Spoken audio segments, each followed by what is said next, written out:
our high point or our turning point of the story. Now, do you remember what I said I wanted the last paragraph of your story to have? Do you remember? What do you think? I have a guess. What's your guess? Wait, what do you want your last sentence to have? Your last one to have? Okay, well, okay, that's one of them. What do we do? What do we use our last sentence for? Okay, Mallory. Title. The title. That's right. We want to choose a couple of words out of the last sentence and make our title. What if we can't? What if our last sentence is really bad? Or it's just boring? That's what happens. What do you think we could do, Mallory? Go back to the next sentence. Sure, we can use the sentence before our last sentence to do that. Or what else could we do? What do you think? Change. We can change our last sentence, right? We can change it to make it more interesting. Okay? So, but our last paragraph needs to have the moral or the lesson to our story. Okay? Why does this matter? Right? And we're going to practice all of these elements this week in our story. What's the title of the story that I've given you? The boy who cried wolf. The Boy Who Cried Wolf. It's a lot, isn't it? Yeah. But we're going to make it our own, and I'm going to show you how to do that. So, I'm going to read it aloud. I want you to follow along as I do that. And then we're going to ask some questions. Okay? So, go ahead and look at our story. We're going to take a break from taking notes for just a minute. I want everybody to look at the story. Everybody should have a copy of it. So I'm going to read it aloud and you follow along. A long time ago, there was a boy who watched his father's sheep. Each day, he took them to a pasture on the hillside above the village, and there he sat and watched them all day long. In the afternoon, as the sun began to go down, he drove the sheep home again. Often he became quite lonely because he had no one to play with. How he longed for just a little bit of company. One day, when he became very lonely indeed, he remembered what his father had told him when he first began to care for the sheep. You must always beware of the wolf, his father said, and if you should see one, be sure to call for help. Now, the boy had never seen a wolf, but he thought that it would be so pleasant to have some company that he decided to make believe. Wolf, wolf, he cried at the top of his lungs. Wolf, wolf. Far below, the villagers heard him. They dropped all their work, seized their axes, and rushed up to the pasture. But when they got there, they saw only the sheep and the boy. There was no wolf at all. He was so glad to see them that they were not very angry at him for having fooled them. But they told him that he must not do that again. For a long time, he did not. One day, though, he was feeling lonelier than ever. He knew that he shouldn't, but he cried out as loudly as he could, Wolf! Wolf! Again, the villagers came rushing to help him, but when they got there, they saw only the sheep and the boy. They were very upset at having been disturbed at their work again and told the boy that he absolutely must not do it again. And he did not. One day, as he sat quietly watching his sheep, he saw a big gray wolf come slinking out of the forest. Wolf! Wolf! He cried with all of his might. Wolf! Wolf! The villagers far below heard his cries, but they went on with their work. They didn't want to be fooled again. Wolf! Wolf! Cried the boy. Wolf! Wolf! At this, the villagers were startled. Perhaps he did need help. They dropped their work, seized their axes, and rushed to the pasture. But they were too late. When they got there, the wolf had gone, and all they ever found of the little boy was his pointed shepherd's cap. So sad. What do you think about that? Yay. As an Aesop's fable. Okay, it's an Aesop's fable. That's right, or an Aesop's fable. Did it have a happy ending? No. It sure did. I never liked that boy. You didn't? Oh, but what if you were that boy? Oh. Never liked that boy. Okay. So, do you know what we would call this story? Sad. A sad story. Do you know that there's a word for that? No. It's called a tragedy. This is a tragedy. yeah. It is so sad.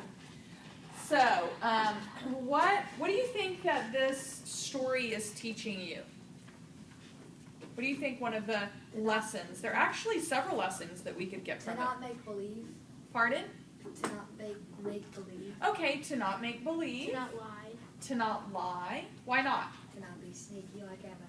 To not to. And not to lie because Listen. you keep lying, and then someday when you are in trouble, they will help you. Well, that's right. No, people are not going to believe what you say because you're characterized by lying. Remember, that's the character that we were talking about. And so then you're going to tell the truth, and they're not going to believe you. That's one of the morals or lessons that you can take from the story. So, I'm going to show you how to make a story sequence chart from this story, but guess what? When you write this week, you don't have to use this story. You can change the characters, you can change the problem and the conflict, you can change the setting, the time, you could change the climax and the resolution. So, if you wanted to write about, let's see, my last class, somebody wrote about unicorns, a unicorn farm. That was fun. Aww. Somebody wrote about a power plant that had a gas leak. People died in that one. There was an explosion. Oh, that's probably David. You could write about if you were a babysitter and you're bored and you like to call 911 for fun. Oh. And then all of a sudden something bad happens. And you call 911 and it's the same lady and she doesn't believe you. So you can get really creative, or you can decide, I don't want to get creative, I want to write The Boy Who Cried Wolf, and you can do that too. Okay? So I'm going to show you how we would do this from a longer story. So what is our first paragraph going to be about? The character? Right, we're going to develop who are the characters and what is the setting. So let's look at the first sentence that we're going to do, our Roman numeral number 1, and who's the main character in this story? The boy. The boy. Why don't they tell his name? Well, I I don't think know. it's Jack's name. I don't know, but you can give him a name. His Jack name is the Jack. Okay. It can be a boy, it can be a girl. It can be a girl in your story. That's right. In this story, it's a boy. And what does he do? What's his job? Watching the sheep. Okay, so what would we call that? Instead of watching the sheep, is there one? Shepherd. A shepherd. There we go.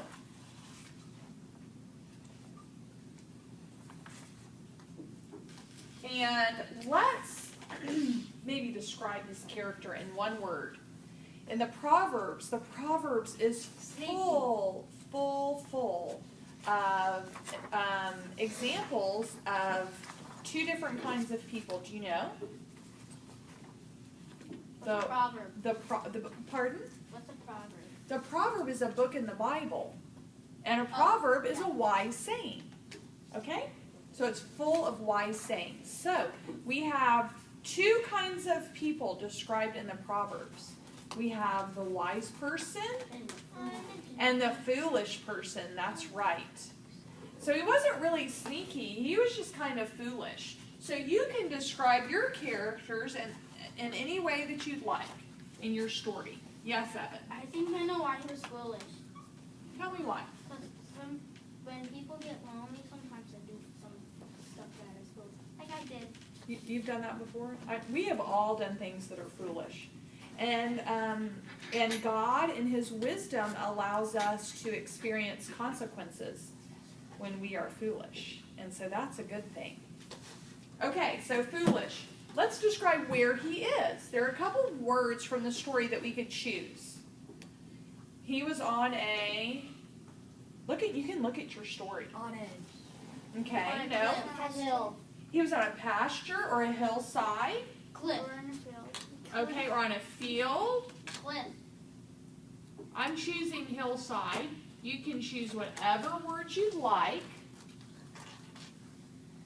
And that hillside was above what?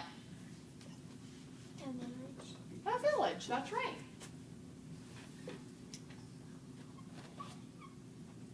Now I'm only choosing 2 words here to describe the setting because that's all I need to remember. So I can take these 2 words and I can develop several sentences describing my setting just from those 2 words. Remember that this just reminds us where the setting is, and then we can use our 5 sense words to describe the lush green grass on the hillside. And as the boy is so bored, he takes off his boots and he runs his feet through the wonderful wet grass that's dewy from the morning. Do you see how I let you know kind of what it was like? Does that make sense? Okay, so we can use our 5 sense words to describe, and we can take several sentences to describe the setting. So, what was he doing? What was his job? That's the next sentence that we're going to talk about. What is the character set? What is the character doing? Watching. Watching. That's right.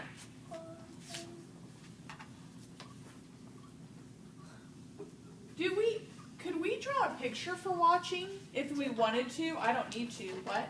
2 eyes. 2 eyes. So if you wanted to do that eye. So you could do watching, right? Just 2 eyeballs, watching. And what was he watching? What was our boy watching? He was watching sheep.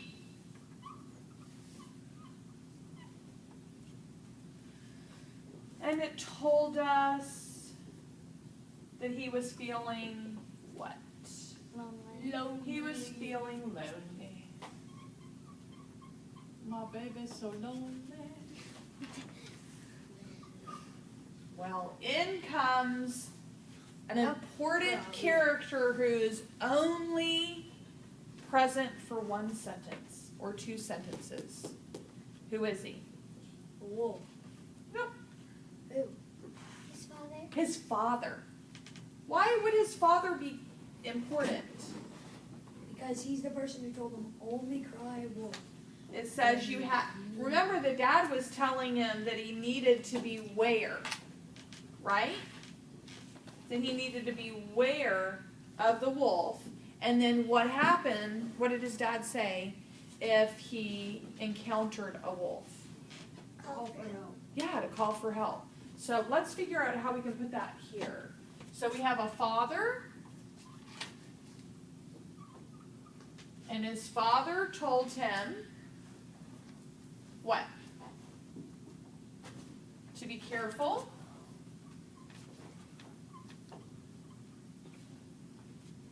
Right? He gave him a warning.